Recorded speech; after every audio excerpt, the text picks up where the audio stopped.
Nessa aula agora iremos estudar a trigonometria no triângulo não retângulo. A trigonometria no triângulo não retângulo nós iremos usar a lei dos senos e a lei dos cossenos. A lei dos senos eu usarei quando eu tiver dois ângulos dados no triângulo e um dos lados, a medida de um dos lados.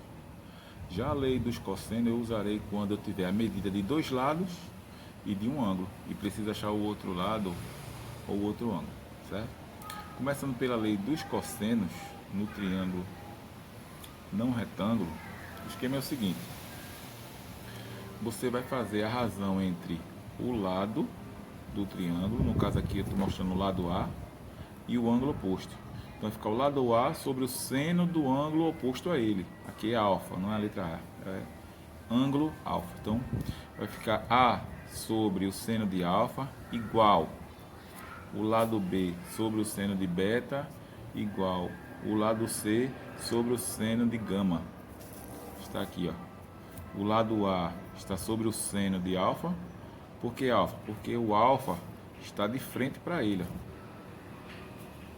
ó. O lado B, que o B está de frente para o ângulo beta, então vai ficar sobre o seno de beta.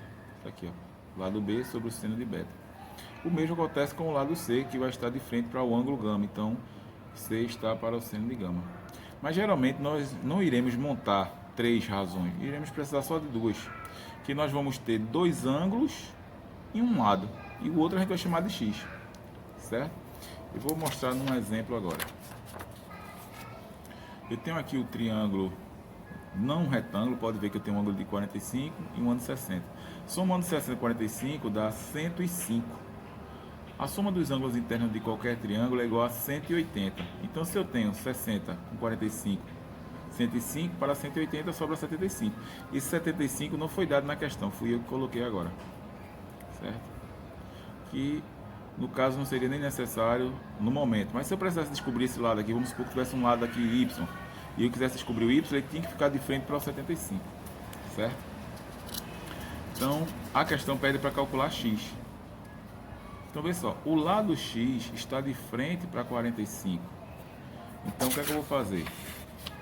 Eu vou botar o lado X sobre o seno do ângulo que está de frente para ele, que é 45 graus.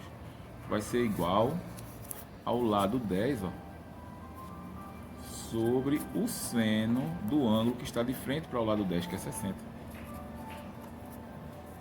E agora é só substituir o 145 pelo valor correspondente e o de 60 fazer as continhas de padaria. Se você consultar a tabela trigonométrica, vai ver que o seno de 45 é raiz quadrada de 2 sobre 2, igual.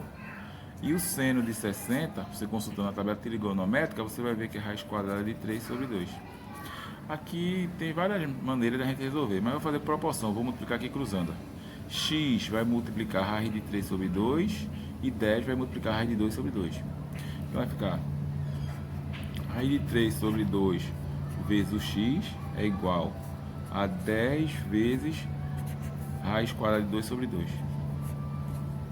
Aqui é multiplicação de fração. Se quiser botar um embaixo, o de cima multiplica o de cima e o de baixo de baixo. Bota um embaixo, ó. O de cima multiplica o de cima e o de baixo multiplica o de baixo. Raiz de 3 vezes x não pode multiplicar, a gente só faz juntar. Vai ficar raiz de 3x. Sempre que quando é a letra, a gente coloca a letra depois do número, certo? Mesmo sendo um número irracional. Sobre 2 vezes 1, 2. No outro lado eu tenho 10 vezes raiz de 2. O 10 não poderá multiplicar o 2, porque ele está preso dentro do radical. O 10 para multiplicar o 2 também teria que estar preso no radical, certo? Então eu só faço juntar. 10 vezes raiz de 2, eu tenho 10 raízes quadradas de 2. Só isso, só juntar.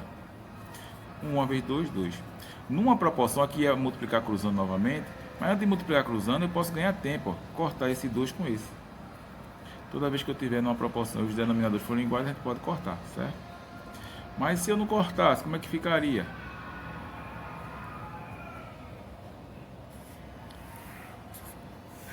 Subindo aqui um pouco, que não apareceu na filmagem, o que eu falei? Eu multipliquei raiz de 3 vezes x, raiz de 3x sobre 2, 10 vezes raiz de 2, 10 raiz de 2 sobre 2. Eu posso cortar os denominadores que são iguais, certo? Se eu não cortar, você vai fazer 2 vezes x, 2x, ia ficar raiz de 3 de 2x aqui, e 2 vezes 10, 20, ia ficar 20 raiz de 2, certo? Mas a gente corta para simplificar e ganhar tempo. Agora você ficou só com raiz quadrada de 3x igual a 10 raiz de 2. Você isola o x deverá ficar sozinho. A raiz quadrada de 3 que está com ele passará dividindo. Aqui agora você vai racionalizar o denominador, certo? Racionalizando o denominador, tu vai ter 10 raiz quadrada de 2 vezes raiz quadrada de 3. Aqui eu vou repetir essa raiz quadrada de 3. E aqui também eu vou multiplicar por raiz quadrada de 3. Em outro momento eu explico a racionalização dos denominadores, certo? X é igual a raiz quadrada de 2 pode multiplicar a raiz quadrada de 3, porque eles pertencem ao mesmo radical. Então repete o 10 e faz, ó, raiz quadrada de 2 vezes raiz quadrada de 3, vai ficar raiz quadrada de 6.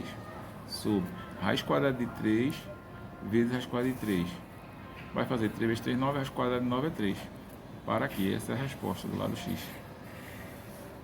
Tem questão que possa ser que queira aproximar, deixar o número decimal, e você ia calcular a raiz quadrada de 6, ia dar 2, alguma coisa. Depois ia multiplicar por 10 e esse resultado multiplicaria por 3, que também daria outro número decimal. Certo? Vou falar um pouco aqui da racionalização dos denominadores para aquele pessoal que tem dificuldade. O esquema é o seguinte: vamos supor que você tenha 2 sobre raiz quadrada de 3. Isso aqui é uma fração normal, só que ela está com o denominador irracional. Por convenção, a gente nunca para no resultado com o denominador irracional, com raiz, certo? Então a gente racionaliza. Racionalizar é o seguinte, porque ele aqui é irracional. Se tirar a raiz quadrada de 3 vai dar um número decimal, né? Infinito e não periódico, sem repetição. Você bota na calculadora a raiz quadrada de 3 vai dar 1,7, 1, 2, 4, 3, 0, 5. Você não sabe o próximo número, certo? Então, ele é irracional. Aí como é que eu racionalizo ele? Como é que eu deixo ele racional? Para racionalizar um número que está dentro da raiz quadrada, basta você multiplicar a raiz quadrada por ela mesma. E quando eu fizer raiz quadrada de 3 vezes raiz quadrada de 3, você abre a raiz, vai dar raiz quadrada de 9. E quanto é raiz quadrada de 9? 3, certo? Mesma coisa, vamos supor, raiz quadrada de 10 vezes raiz quadrada de 10. Vai dar diretamente 10, porque 10 vezes 10 é 100, raiz quadrada de 100 é 10. E assim segue, certo? Raiz quadrada de 5 vezes raiz quadrada de 5 vai dar igual a 5. Por quê? 5 vezes 5, 25, raiz quadrada de 25 é 5, certo? Então, já sabia que eu preciso tirar o 3 dessa raiz, eu vou ter que multiplicar por ele mesmo. Como eu vou multiplicar embaixo por raiz quadrada de 3, eu tenho que multiplicar em cima também. 2 vezes raiz de 3 é só juntar, que eu não posso multiplicar o 3 porque o 2 não está dentro da raiz. A raiz de 3 vezes a raiz de 3 dá 3, é o que eu expliquei, certo? Então foi o que foi feito na questão aqui, ó. Eu tinha x igual a 10 raiz de 2 sobre raiz de 3, como o denominador tem racional, eu tenho que racionalizar, e para racionalizar a raiz quadrada de 3, eu tenho que multiplicar por raiz quadrada de 3. Como eu vou multiplicar embaixo por raiz quadrada de 3, eu tenho que multiplicar em cima também. Multiplica a raiz com a raiz de 3 vezes raiz de 2, que dá raiz de 6, e 3 vezes 3, 9, raiz quadrada de 9, 3. Certo? Então aqui a gente finaliza com essa explicação aí. Espero que tenham compreendido.